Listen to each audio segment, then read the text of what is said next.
নমস্কার। কবিগুরু রবীন্দ্রনাথ ঠাকুরের লেখা মতিবিল।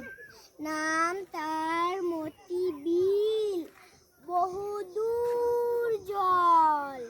হাঁসগুলি ভেসে ভেসে করে কোলাহল। পাকে চেয়ে থাকে বক, চিল উড়ে চলে। মাছ রাঙা ঝুপ করে পড়ে এসে জলে।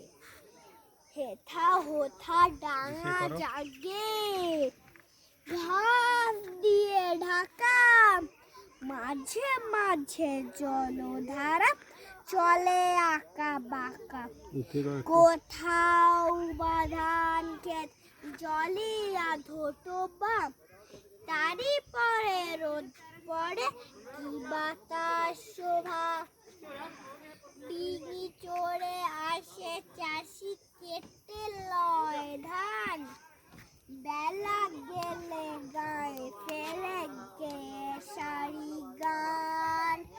মোষ নিয়ে পার হয় রাখালে ছেলে, বাঁশে বাঁধা জাল নিয়ে মাছ ধরে জেলে। মেঘ চলে ভেসে ভেসে আকাশের গায়ে, ঘন শ্যাওলার দল জলে ভেসে যায়।